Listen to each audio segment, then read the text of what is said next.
আরে কি হয়েছে, কি ভয় পাচ্ছিস কেন?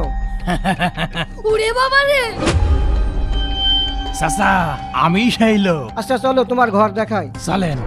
এই যে এটা আপনার বেডরুম, এটা আপনার সুপার অ্যাডজাস্ট বাথরুমও আছে। তাছাড়া যদি কোনো কিছুর প্রয়োজন হয় আমাকে বলবে। ঠিক আছে চাচা, যাও বুড়ো, দরজা বন্ধ করে কাজে লেগে যাই। আরে আইডি কার্ড তো নিতে মনেই নেই। হোক, ছেলেটা তো দেখে মনে হচ্ছে ভদ্রই আছে, পরে দেখবো না। বাবা ভিতরে আসো নাকি? ময়লা এসেছে, ময়লা ফেলতে হবে। আরে বাইরে থেকে সিট কিনে দেওয়া মনে হচ্ছে, কিন্তু ভিতর থেকে আওয়াজ আসছে কিসের? না না, যাই দেখতে হবে তো। আরে ভিতরে তো কিছুই নেই, তা আওয়াজ আসছে কোত্থেকে? খাটের নিচ থেকে আওয়াজ আসছে নাকি? এই দেখি তো।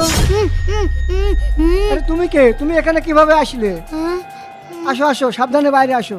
এবার বলো এখানে কিভাবে আসলে? দাদু তখন এই মনি, আঙ্কেল কে আপনি? এই জুস খাবি?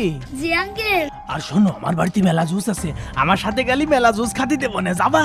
আচ্ছা চলেন। ঠিক আছে, চলে আসো। এই দেখো মনি, এটা জুসের কারখানা, এখানে তুমি বসো আর এই জুসটা খাও। এই নাও। কাম হয়েছে, এবার হাত পা বেঁধে খাটার নিচে রেখে দি। ওরে আল্লাহ, চলো তোমাকে পুলিশের কাছে নিয়ে যাই। দাঁড়া রে বাটপার, তুই ভিতরে ঢোক, আমি সিট কিনে দিয়ে দেবো। কিরে, এই বিছানে পারে গামছা কে? আর ওই ছেলেটা? আরে সর্বনাশ, ওই ছেলেটা কোথায় গেল? এবার যে পুলিশের ডেকে নিয়ে আসি। আরে দরজা লাগাইলো কিটা? এই চাচা, দরজা খুলেন চাচা। বন্ধুরা, তোমরা আব্দুল আওয়ালের মতো ভুল করবে না, রাস্তাঘাটে অপরিচিত কারো দেওয়া খাবার খাবে না, কিন্তু ভিডিওটি লাইক করবে।